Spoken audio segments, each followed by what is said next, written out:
우리는 13번 강의에서 평범한 회사원인 투자자가 필수적인 것을 목표로 자산의 60%, 중요한 것을 목표로 35%, 있으면 좋은 것을 목표로 5%의 자산 배분을 한 예를 들었습니다.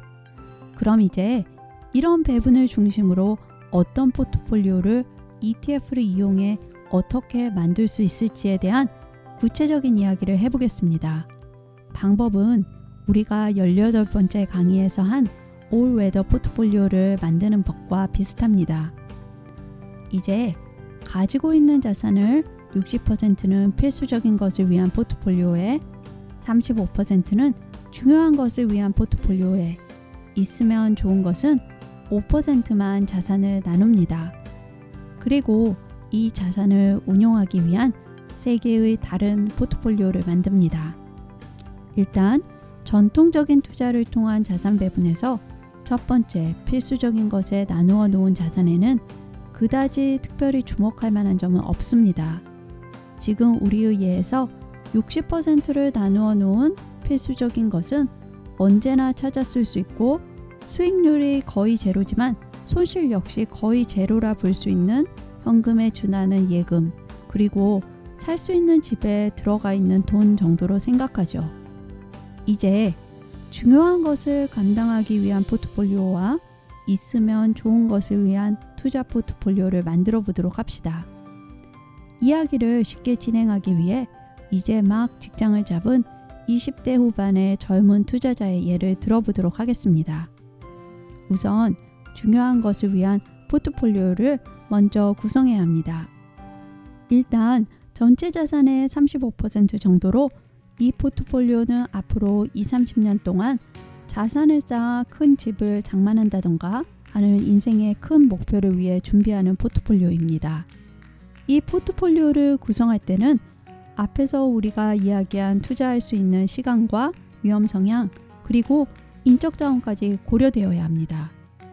평범한 회사원으로 사회생활을 시작한 주인공은 시간이 많이 남아있기 때문에 자산 중에서 중요한 것에 할당된 전체 자산 중 70%를 주식, 20%를 채권, 그리고 10%를 원자재에 투자하기로 했습니다. 70% 중 50%는 선진국 주식, 그리고 20%는 이머징 마켓 주식에 투자하기로 했습니다. 그리고 20% 채권 중 10%는 선진국 채권, 그리고 10%는 이머징 마켓 채권에 투자하기로 했습니다. 여기서도 역시 나이가 어리고 안정적인 직장을 잡았다는 점에 기반해 이머징 마켓 주식과 채권에 골고루 투자하기로 했습니다. 그럼 이제 이 포트폴리오를 개인 투자자들이 쉽게 투자할 수 있는 글로벌 ETF를 이용해 만들어 보죠. 18번째 강의에서 이미 한번 언급이 되었던 비슷한 ETF를 사용해 보도록 하겠습니다. 중요한 것을 위한 포트폴리오에 선진국 주식을 추종하는 ETF인 Vanguard Total Stock Market Index ETF BTI를 50% 투자하고 MSCI Emerging Market Index를 추종하는 iShare MSCI Emerging Market ETF를 20%, 미국 채권을 추종하는 iShare Barclays Capital Aggregate Bond Index ETF를 10%, JP Morgan Emerging Market Index ETF를 10%, 그리고 앞 강의에서 사용하였던 골드만삭스 원자재 인덱스를 추종하는 iShare S&P GSCI Commodity Indexed Trust ETF GSG의 10%를 배분합니다.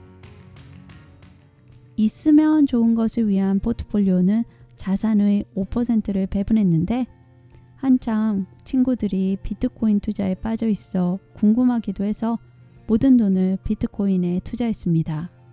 물론 이해도 잘 안 되고 투자가 위험이 많다는 점을 잘 알고 있었지만 한번 해보고 싶다는 생각에 과감히 투자해봤습니다.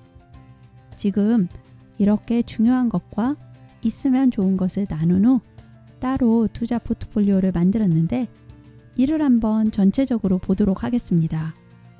전체에서 차지하는 비중은 각각 중요한 것의 비중인 35%를 이 안에서 배분해 곱했고, 같은 방법으로 있으면 좋은 포트폴리오에 있는 비트코인은 100%를 5%에 곱했습니다.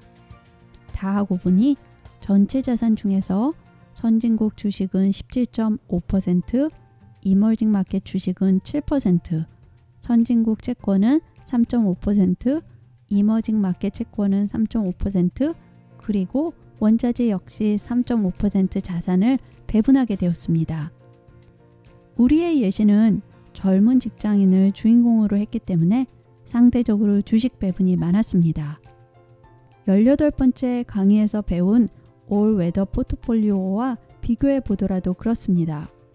올 웨더 포트폴리오 예시에서는 미국 주식을 30% 배분하고 미국 채권에 55% 배분했습니다. 지금 우리의 예시보다 올 웨더 포트폴리오가 훨씬 더 위험을 회피하는 포트폴리오입니다.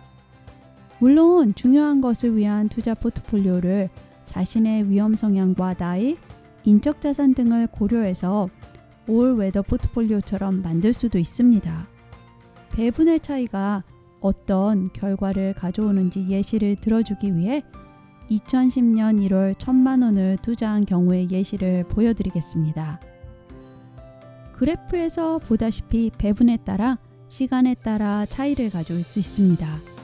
잘못된 오해를 만들 수 있어서 강조합니다만 우리의 예시는 여러분이 자산을 관리해야 하는 긴 시간 중 성장이 있었고 인플레이션은 낮아서 주식이 성과를 내기 아주 좋은 시간들이었습니다. 오늘 마지막 강의가 여러분들에게 시간을 내서 자신의 자산에 대하여 차근차근 생각해보고 계산해 볼 수 있는 시간이 되었으면 좋겠습니다. 자산 관리는 아는 것이 힘이 아닙니다. 직접 실천하고 해야지 진정한 힘이 됩니다. 감사합니다.